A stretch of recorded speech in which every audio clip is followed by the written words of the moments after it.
오늘의 주요 뉴스입니다. 이재명 경기도지사가 국정감사에서 경기도 분도에 대해 반대 의견을 분명히 했습니다. 분도에 따른 북부 지역 주민들의 실익이 없고 일부 이해 집단에게 승진이나 정치적 기회를 줄 뿐이라고 주장했습니다. 부동산 투기 혐의로 1심에서 징역형을 선고받은 포천시 공무원 A씨가 항소했습니다. A씨 측은 전철역 예정지 변경은 누구나 예상할 수 있는 정보이며 지인의 부탁으로 부동산을 매입한 것뿐이라고 주장했습니다. 의정부 우정지구 사전 청약 접수가 오는 25일부터 시작됩니다. 우정지구 공급 물량은 총 950세대로 모두 전용 면적 59제곱미터 공공분양주택입니다. 경기도 내 모든 축산 차량은 축산시설을 방문하기 전에 거점 소독시설에서 소독을 받아야 합니다. 경기도는 가축 전염병 전파 방지를 위해 이같이 조치한다고 밝혔습니다.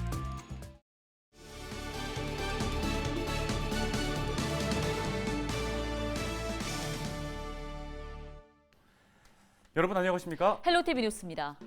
자, 배우 인생 60년 만에 전 세계적 스타급으로 떠오른 배우 오영수 배우 아시죠? 네, 당연하죠. 저희 지금 뒤에 사진으로도 보이는데요. 인기 드라마 오징어 게임에서 명연기를 펼친 배우잖아요. 네, 그런데 글쎄 이분이 최근에 네. 돈방석을 스스로 걷어찼다는 소식이에요.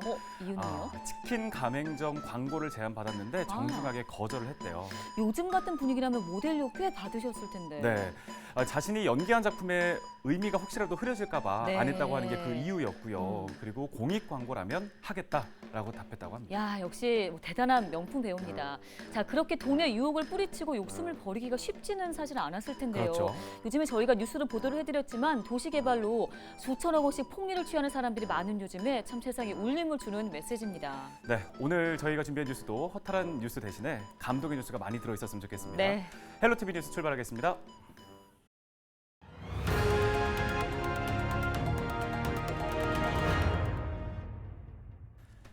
첫 소식입니다. 이재명 경기도지사가 국정감사에서 경기도 분도에 대해 반대 의견을 분명히 했습니다. 분도에 따른 북부 지역 주민들의 실익이 없고 일부 이해 집단에게 승진이나 정치적 기회를 줄 뿐이라고 주장했습니다. 네, 또 소득 상위 12% 도민들에게 재난 기본소득을 지급한 것은 복지 정책이 아닌 경제 정책으로 봐야 한다며 기본소득에 대한 확고한 의지도 밝혔습니다. 김호 기자입니다. 더불어민주당 오형환 의원은 낙후된 경기 북부 발전을 위해 SOC 예산 투입과 정책 예산 가점을 주는 방안 등은 깨진 독에 물 붓는 수준에 지나지 않는다고 주장했습니다. 따라서 북부 지역을 따로 떼어 발전 전략을 수립해야 한다고 밝히고 이낙연 전 총리가 주장한 평화특별자치도처럼 경기 북도를 분리해 발전 전략을 찾아야 한다고 지적했습니다.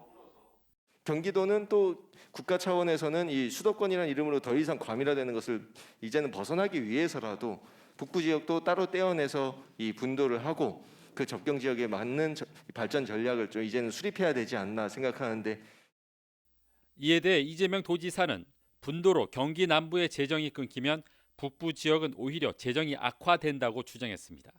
또 경기도 분도에 따라 8천억 원의 교부세가 필요하지만 재정 부족으로 다른 지방 정부의 교부세를 나눠야 한다며 저항이 클 것이라고 밝혔습니다.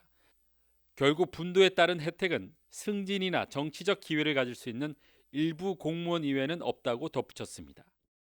남부의 재정 지원이 끊기면 북부가 어려워지고 산업 배치에 있어도 지금 저희가 남부의 개발을 북부 개발 연계해서 남부 개발 이익을 북부로 넘겨서 파주 산단도 개발하고 있는데, 이런 방식의 남부 쪽 지원이 없으면 북부는 매우 주민들의 삶이 어려워질 수밖에 없는 상황인데, 유일하게 이걸 선호하는 것은 사실은 승진 기회나 정치적 기회가 있는 공무원 외에는 실제 지금 상태로는 분도가 혜택이 없습니다. 소득 상위 12% 도민에게 지급한 경기도 3차 재난지원금에 대한 질의도 이어졌습니다. 재난 시기에 재정을 더 많이 써야 된다는 건 적극 찬성입니다.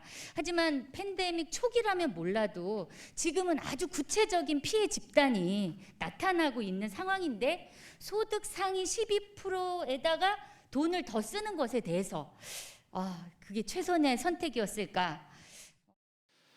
만약에 어려운 사람을 돕는 복지 정책이라면 가난한 사람을 더 많이 지원하는 게 맞다. 그러나 경제 정책이거나 다른 목표의 정책이라면 그 반사적 혜택은 모두가 누리는 게 맞다.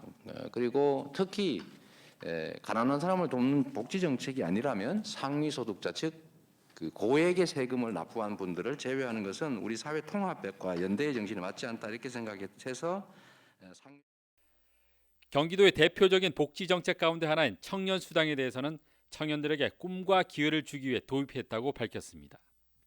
우리 사회가 청년들에 대해서 미래와 희망을 심어주기 위해서 꿈을 심어주기 위해서 어쨌든 역량 발굴을 한다든지 또는 뭐 어떤 알바를 대체한다든지 할 수 있는 기회를 저희는 만들어 드리려고 노력했습니다.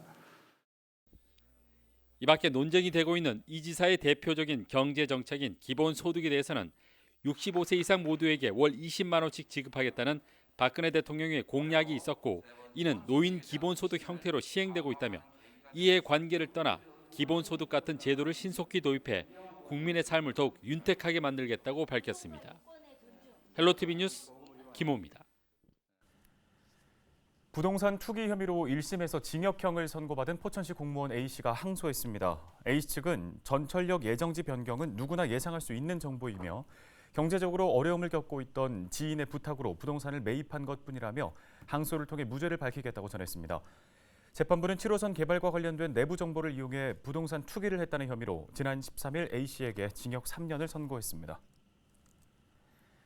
경기도의 코로나19 신규 확진자가 588명 발생해 전날보다 187명이 늘었습니다. 시군별로는 수원시가 51명으로 가장 많고 양주 30명, 의정부 17명, 동두천 13명, 연천 7명, 포천 4명입니다. 의료기관의 치료병상 가동률은 65.5%로 전날과 비슷하고 중증 환자 병상은 98개가 남았습니다. 생활치료센터 11곳의 가동률은 49.2%로 전날보다 1.4%포인트 내려갔습니다. 경기도의 16세에서 17세 백신 접종 예약률이 50%를 넘어선 것으로 나타났습니다. 경기도는 이달부터 16세에서 17세를 대상으로 코로나19 백신 접종 예약을 받은 결과 대상자 25만여 명 가운데 13만 6천여 명이 예약을 마쳐 54.6%의 접종률을 기록하고 있다고 밝혔습니다. 도내 12세에서 15세 소아 청소년 접종 대상자는 52만여 명이며 사전 예약 기간은 다음 달 12일까지입니다. 경기도의 3차 재난기본소득 신청률이 80%를 넘어섰습니다. 경기도는 재난기본소득 지급 대상자 252만여 명 가운데 205만 9천여 명이 신청해 81.7%의 신청률을 기록하고 있다고 밝혔습니다. 시군별로는 화성시가 86.1%로 가장 높고 동두천시와 연천구는 70.1%로 가장 낮았습니다.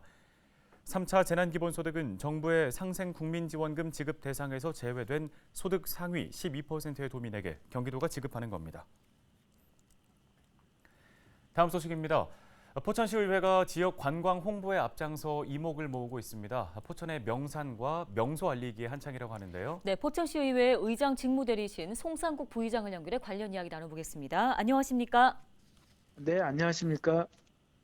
네, 자 포천시 의원들이 포천시의 명산과 명소 알리기에 나섰는데요. 먼저 이렇게 뜻을 함께 모은 이유를 들어보겠습니다. 이번에 포천시 관광 홍보 정책에 대한 관망적 자세에서 벗어나서 포천시 의원이 소개하는 포천시 명산, 명소 촬영을 통해 우리시 관광사원을 대내에 널리 홍보하여 관광 효과를 극대화할 뿐 아니라 코로나19로 지금 우리 시민들이 큰 어려움을 겪고 있는 포천 시민들에게 지역경제 활성화 차원에서 조금이라도 도움이 됐으면 좋겠다는 포천시 의원들의 뜻을 모아서 본 촬영을 기획하게 되었습니다. 또한 이번 촬영부는 브이로그 형식으로 촬영돼서 포천시의회를 검색하면 유튜브에 게시될 예정이며 SNS를 통한 홍보 병행으로 홍보 효과를 극대화할 계획입니다.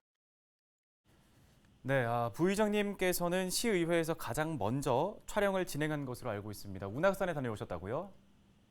운악산 주차장에서 집결한 후 운악산 자연휴양림, 운악사, 속꼬리 폭포, 궁예성터, 만경대를 지나는 2코스를 시작으로 정상까지 3시간 30분 만에 올라갔고 다시 만경대, 궁예성, 대골터, 신선대, 무지치 폭포 전망대를 거쳐서 내려오는 1코스로 2시간 30분 정도 하산하는 코스를 제가 소개했습니다.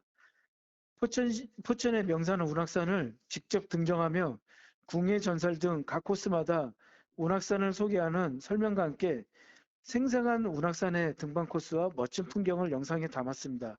특히 만경대 부근에 그때 당시에는 밑에는 아직 단풍이 물들지 않았지만 붉은 단풍은 포천 시민들과 전국의 국민들에게 꼭 구경하러 오시라고 소개하고 싶은 아주 좋은 비경이었습니다. 예, 가을이 깊어지면서 더 근사할 것 같은데요. 자, 운악산 외에 또 어떤 명산과 명소가 소개될 계획인가요? 운악산 편을 시작으로 10월 7일 목요일 조영춘 의원님이 산정호수 둘레길 편, 10월 8일 금요일 손세아 의원님의 국망봉 편, 10월 13일 수요일 연재창 의원님 명성산 편, 10월 18일 임종훈 의원님의 왕방산 편까지 5편의 촬영을 마쳤습니다. 포천시 의원이 각 명산과 명소를 직접 등정하고 탐방하며 촬영을 계속하였고요. 교통편 및 주차 정보, 관광지 소개, 코스 안내 등 유용한 정보와 아름답고 멋진 절경을 홍보 영상에 담았습니다. 네, 시의원들이 앞장서는 지역 홍보 앞으로가 기대됩니다. 또 비예산으로 진행된다는 점도 주목되는데요. 관련해서도 한 말씀 해주시죠. 우리 포천시 의원이 직접 소개하는 포천의 명산과 명소를 현장감 있게 영상으로 제작해 시민들에게 전달함으로써 대회 신뢰성과 효율성이 담보된 포천시 관광자원 홍보가 될 것으로 기대하고 있고요. 또한 포천시 의회 홍보팀에서 직접 기획, 촬영, 편집까지 자체 진행한 이번 촬영은 모두 비예산으로 진행됐으며 홍보 영상은 최근 유행하는 브이로그 형식 방식으로 아마추어 느낌의 B급 감성으로 제작할 계획입니다. 포천시 의회는 포천 시민 및 대회 홍보 효과 여부에 따라 후속 촬영 계획도 계획하고 있으며 앞으로도 유튜브 등 SNS가 효과적인 홍보 방식으로 주목받는 시대인 만큼 이를 적극적으로 활용해서 시민들과 지속적으로 소통하고 포천시를 널리 알리기 위해서 최선을 다하는 의회가 되도록 노력하겠습니다. 네, 관련 도움 말씀 고맙습니다. 지금까지 포천시의회 송상국 부의장이었습니다.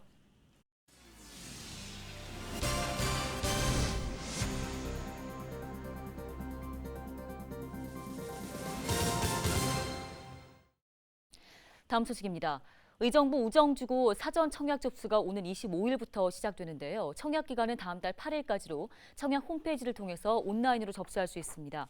특별 공급은 25일부터 29일까지 접수할 수 있으며 일반 공급은 다음 달 1일부터 접수를 시작합니다. 의정부 우정주고 공급 물량은 2개 블록 총 950세대로 모두 전용 면적 59제곱미터인 공공 분양주택으로 공급됩니다. 경기도 내 전 축산 차량은 축산시설을 방문하기 전에 거점 소독시설에서 소독을 실시해야 합니다. 경기도는 고병원성 조류인플루엔자 등 가축 전염병 전파 방지를 위해 이같이 조치한다고 밝혔습니다. 거점 소독시설은 기존 소독시설로 세척이나 소독이 어려운 가금 운반 차량 등의 소독을 위해 축산 차량의 바퀴나 측면에 부착된 유기물을 제거하는 시설입니다.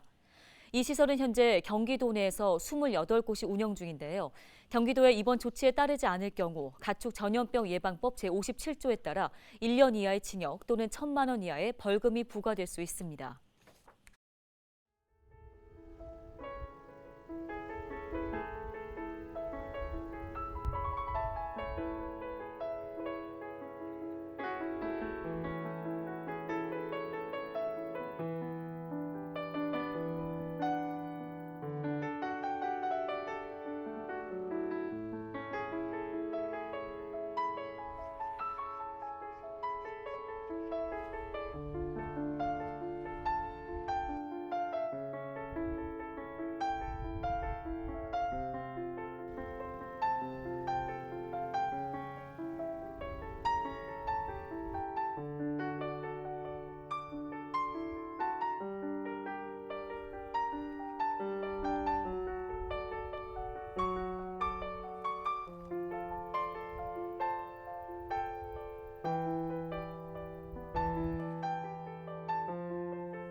헬로티비 뉴스 오늘 저희가 준비한 소식은 여기까지입니다. 네, 시청해주신 여러분 고맙습니다.